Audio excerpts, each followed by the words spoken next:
राजनीतिक संकट है और जो पार्टियां उनको साथ दे रही हैं उनके लिए भी एक सोचनीय विषय है। हमेशा वो कहते रहे, आपको ध्यान हो कि जब भी ईडी का सम्मन आता था तो ईडी के सम्मन में वो कहते थे कि हम वीर शिबू के बेटे हैं, हम बड़े आदिवासी हैं, हम किसी से डरते नहीं, हम लड़ाका हैं।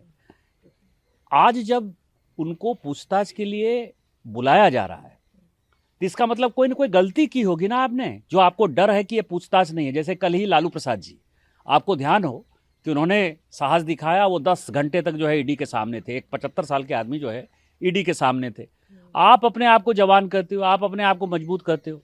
आपको ध्यान हो कि गुजरात में भी जब जब माननीय मुख्यमंत्री, तत्कालीन मुख्यमंत्री जो आज के प्रधानमंत्री जी हैं, जब जब उनको जहां जहां बुलाया गया, एसआईटी में बुलाया, ईडी ने बुलाया, सीबीआई ने बुलाया, कोई एक भी छोटा सा इंसिडेंट नहीं है जबकि माननीय मोदी जी ने इन एजेंसीज का सामना नहीं किया। हम संवैधानिक पद पर बैठे हुए हैं, एजेंसी का सामना करना हमारा कर्तव्य है और नेता के तौर पर हम ये दिखाते हैं जनता को कि हम जो है सहयोग कर रहे हैं, जांच में सहयोग कर रहे हैं।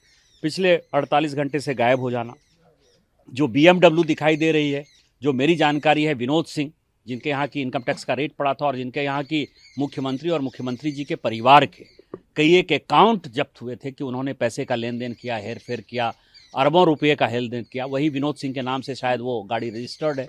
एक प्राइवेट गाड़ी में एक मुख्यमंत्री घूमेगा, ये अब हो गया सवाल। दूसरा भाग रहा है, तीसरा जो है एजेंसी का सामना नहीं कर रहा है। मुझे ये लगता है कि उनके पिताजी 21 दिन जिस तरह से बाहर रहे थे केंद्रीय मंत्री के तौर पर, वो भगौड़े थे, उसी तरह से माननीय मुख्यमंत्री जी जो है एक भगौड़े हैं।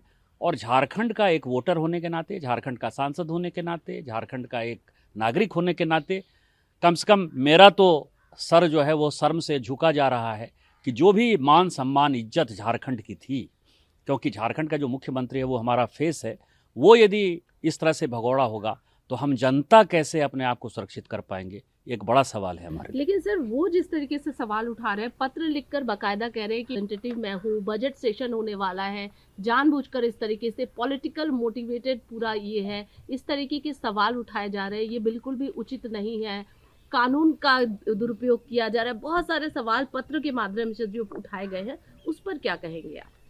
मुख्यमंत्री को पत्र देना है कि मुख्यमंत्री को फेस करना है। उनको यदि यही बातें कहनी है तो प्रेस के सामने आकर कहेंगे कि नहीं, वो चिट्ठी लिखेंगे।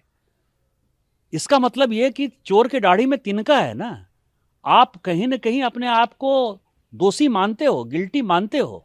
आपको जो कहना है मीडिया के सामने आइए। ये तो पूरी डेमोक्रेटिक व्यवस्था है ना, पूरी शांति की व्यवस्था। आपने पहले जो है जांच रोकने के लिए हाईकोर्ट गए, हाईकोर्ट ने कहा कि जांच का सामना करिए। सुप्रीम कोर्ट गए, सुप्रीम कोर्ट ने कहा कि जांच का सामना करिए। आप जांच का सामना नहीं करोगे और आप कहोगे डेमोक्रेटिक गवर्नमेंट। डेमोक्रेटिक गवर्नमेंट का मतलब क्या होता है कि आप गिट्टी चोरी करो, बालू चोरी करो, माफिया को करो, ट्रांसफर पोस्टिंग करो, आप केवल दलाली करते रहो। ये डेमोक्रेटिक गवर्नमेंट का फंक्शन है।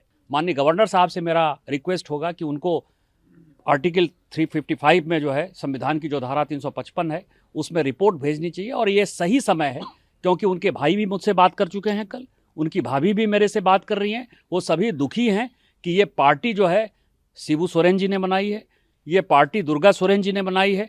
अपनी वाइफ को जो वो चार्ज देना चाहते हैं उससे कोई भी सहमत नहीं है और भगौड़े की तरह वो वाइफ को जो है चार्ज दिलाने की कोशिश कर रहे हैं। मुझे लगता है कि राष्ट्रपति शासन का ये सबसे अच्छा मौका है।